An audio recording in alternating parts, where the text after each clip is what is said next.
My dear students, कल हमने integer arithmetic के बारे में पढ़ा था।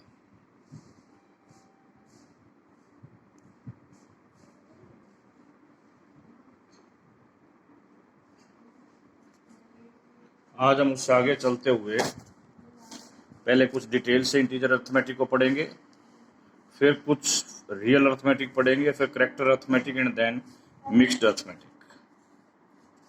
ओके, तो कल के उसके अंदर मैं एक दो चीज़ें बताना चाह रहा हूँ। एक वर्ड होता है प्रायोरिटी,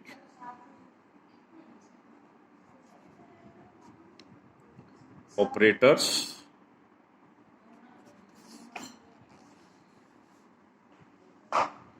एसोसिएटिविटी।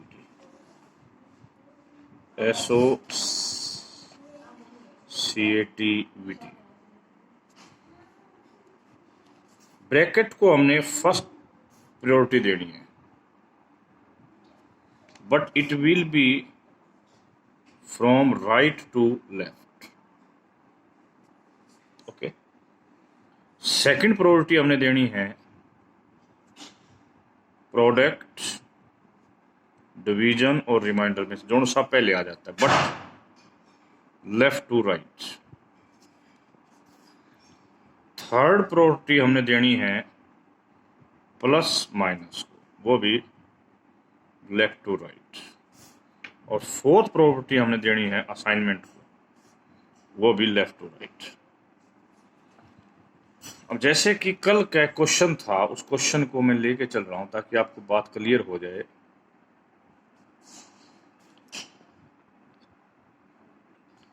हमने लिया A4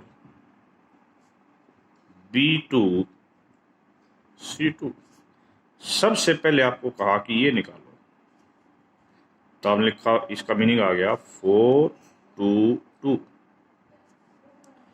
अब हम ये देखेंगे ब्रैकेट तो है नहीं, इसमें दो सिंबल आए हैं, इन दोनों सिंबल्स की सेम प्रायोरिटी है, तो हम कैसे चलेंगे एसोसिएटिव में? लेफ्ट टू राइट, यानी कि इधर से चलेंगे। सबसे पहले ये इवेलुएट होगा। आंसर कितना आ गया?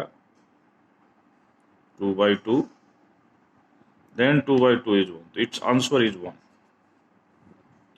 ओके, सेकंड पार्ट में मैंने ये पूछा था, तो फर्स्ट प्रायोरिटी किसकी? ब्रैकेट की। तो पहले आप इसको सॉल्व करोगे, तो 2/2 1, तो it's answer comes to be 4। Third part लिया हमने, ये निकाला। पहली ब्रैकेट ये है 4/2, इसका आंसर आएगा जी 2/2 1। तो ध्यान से देखो, इसमें और इसमें कोई फर्क नहीं है, but there is difference between this and this. Next fourth one,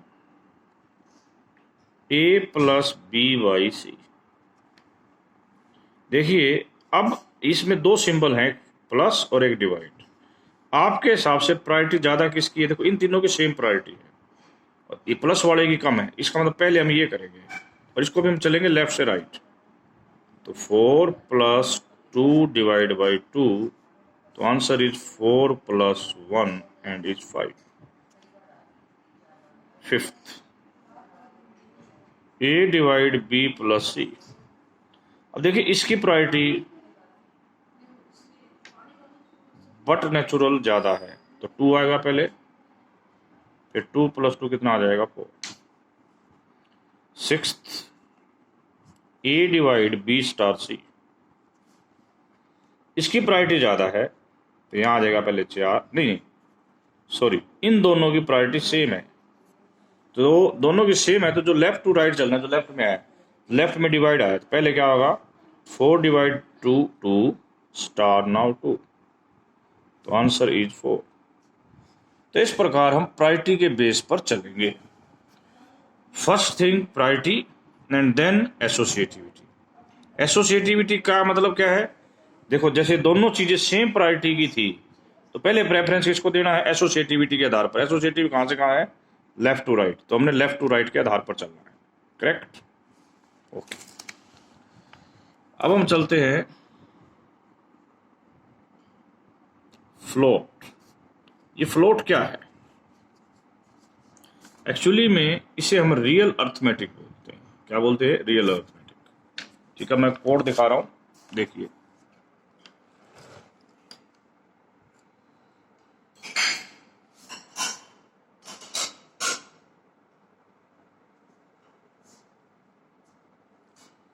कल हमने ये प्रोग्राम किया था, हमने यहां पर इंट लिया हुआ था, अब हम यहां पर फ्लोट लेते हैं।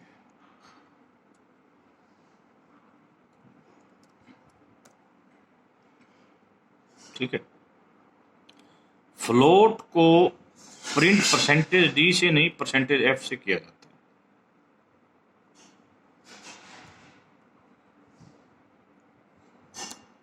पहले हम दो का सम करके दिखा रहे हैं।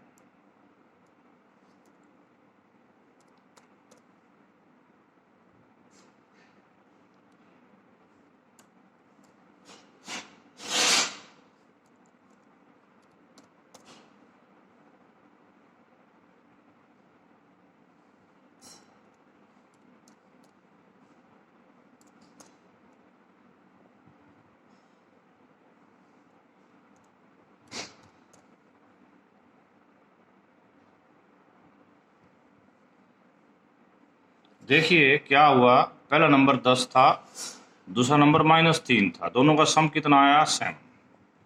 अब बच्चों यहां पर जो बड़ी इंपॉर्टेंट बात है कि ये नंबर ए भी यहां पर फ्लोटिंग पॉइंट है, चाहे लिखा आपने 10 है। फ्लोट का मतलब पॉइंट में लेगा 10 पॉइंट, उसके बाद 6 डेसिमल तक चलेगा, ये भी 6 डेसिमल तक चलेगा, चाहे आपका नंबर बिना डेसिमल का हो या डेसिमल का हो।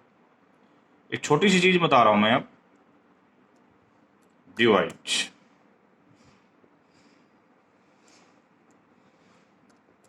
जब हमने इंटीजर्स को डिवाइड किया था तो हमें क्या मिला था?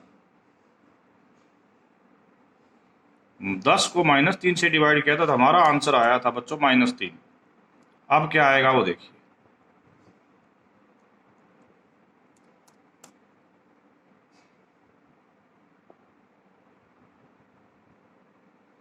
हाँ, तो अब आ गया -3.333। तो कल जो हमने डिस्कस किया था वो था आपका इंटीजर अर्थमेटिक, बट आज जो डिस्कस कर रहे हैं वो फ्लोटिंग पॉइंट अर्थमेटिक है। एक और चीज में मैं चेंज करना चाहता हूं, यदि ए तो फ्लोट हो और बी इंटीजर हो,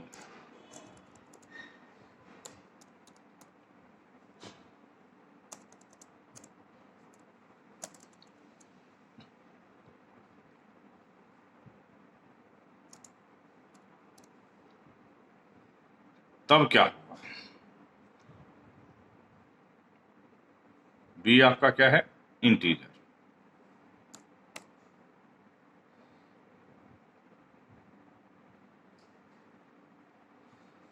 आंसर वही आया।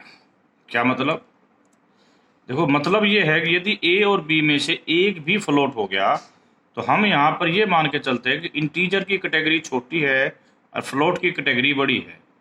यदि if there is one of them is integer and other is float, तो जब भी एडिशन, सब्सट्रैक्शन, मल्टीप्लिकेशन, डिवाइड कोई भी ऑपरेटर लगेगा तो उससे पहले वो अपने को बड़ी कैटेगरी में बदलेगा।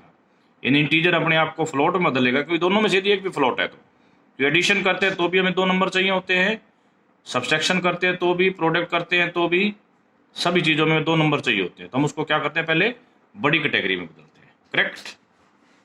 क्लियर हो गया? अब हम क्वेश्चन कर रहे हैं simple interest. P is denote for here principal, ठीक है, T for time, R rate, simple interest ऐसे। ये हमने सिंपल ली है।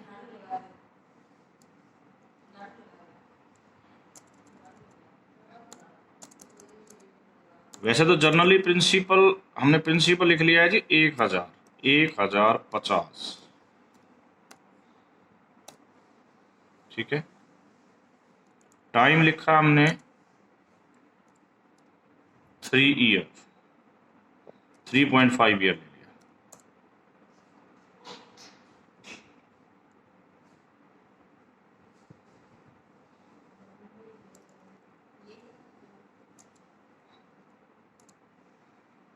इसके बाद रेट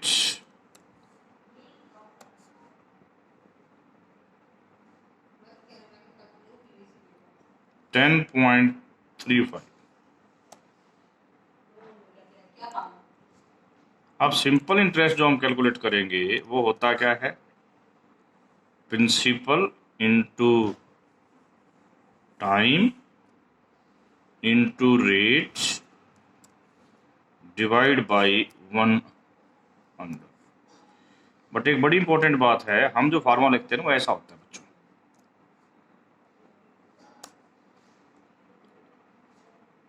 यस। वैसे हम ये ब्रैकेट नहीं भी लगाते तो इस bracket has almost same meaning. अभी हमने एसोसिएटिव, तो इस प्रकार आप क्या निकालते हो जी, सिंपल इंटरेस्ट। क्या निकालते हो बच्चों, सिंपल इंटरेस्ट। अब प्रिंट कैसे करेंगे,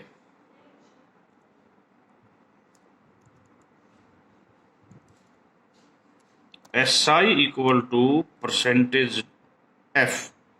परसेंटेज एफ क्यों लगाया है, मैंने बताया है कि जब हम ये सारी कैलकुलेशन हमारी परसेंटेज एफ में आ रही है, ओके, जो भी हम यहां पर लिखेंगे वो इस परसेंटेज एफ की जगह प्रिंट होगा। इसको हम रन करते हैं, एग्जीक्यूट करते हैं, तो ये हमारा क्या प्रूव हो गया जी, आपका सिंपल इंटरेस्ट हो गया। देखिए यदि आप किसी चीज को चेंज कर देते हो तो देखो क्या फर्क आएगा।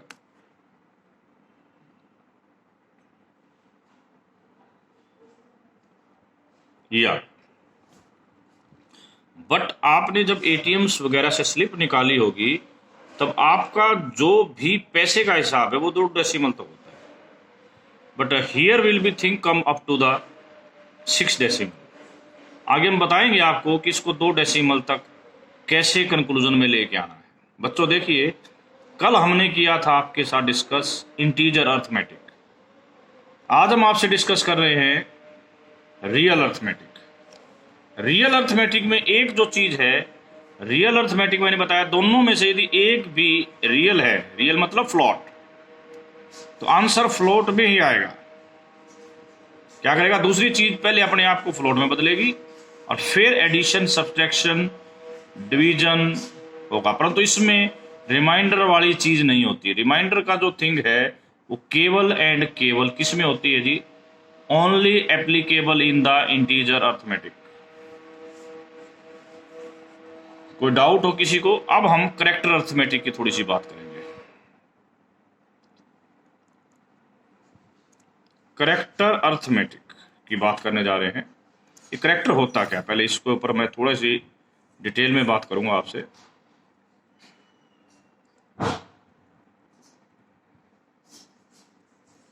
जैसे आपने वेरिएबल का नेम रखा, क्या रखा भाई, कल हम रख रहे थे जैसे फर्स्ट सेकंड, आज रख रहे थे हम SI, रेट, PT। ये क्या है, ये एक्चुअली वेरिएबल को हम डिक्लेयर कर रहे हैं। हम कितना भी बड़ा करें कितना भी छोटा करें वो तो वेरिएबल का डिक्लेरेशन, पर जब हम उसको लिख रहे हैं इक्वल टू 10 इक्वल टू 1000.5, तब हम उसको क्या दे रहे हैं, इनिश वैल्यू दे रहे हैं। डिक्लेयर करना अलग, वेरिएबल हाँ अलग चीज है, नाम देना अलग है और उसकी वैल्यू देना अलग है। तो जैसे मैंने लिखा अल्फा, ये वेरिएबल का नाम है,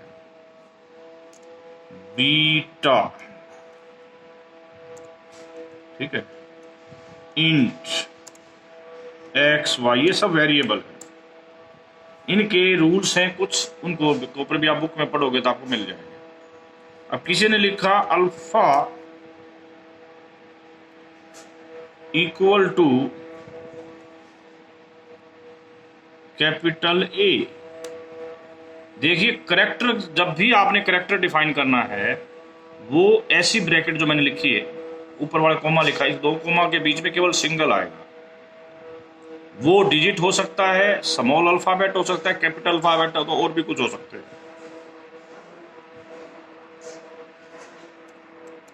बीटा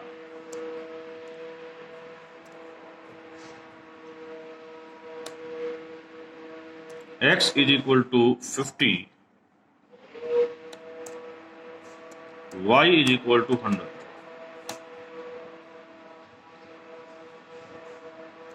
अब हम सम की बात कर रहे हैं। आपने लिखा sum is equal to x plus alpha. आप कहोगे सर x तो इंटीजर है और अल्फा करेक्टर है, बिल्कुल करेक्ट बात है, बट जब एक इंटीजर और एक करेक्टर को जोड़ते हैं तो जो करेक्टर है ना वो छोटी कैटेगरी है, जबकि इंटीजर बड़ी कैटेगरी है। तो अल्फा अपने आप को पहले इंटीजर कैटेगरी में आएगा, फिर जोड़ होकर आंसर इंटीजर आएगा। अब इसका आंसर क्या आएगा, ये एक बहुत ही इंटरेस्टिंग बात है।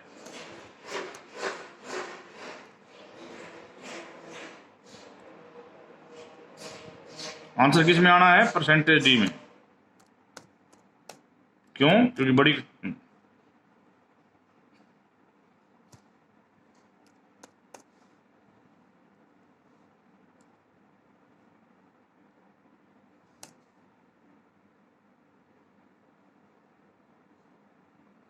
आपको आंसर आ गया जी 115। आपके पास 50 था और आपने कैपिटल ए जोड़ दिया। बच्चों कैपिटल ए का मीनिंग होता है 65, कैपिटल बी का 66, कैपिटल सी का 67, आगे बढ़ता चला जाएगा। स्मॉल ए लेते तो उसका होता है 97, small b 98, like that. 0 digit लेते तो वो होता है 48, 149, लाइक दैट। तो ये जो हमने अर्थमेटिक की बात की, what is integer arithmetic, what is real arithmetic and what is character arithmetic, ठीक है। तो डे 3 की असाइनमेंट जल्दी ही आपके पास पहुंच जाएगी, यू हैव टू डू।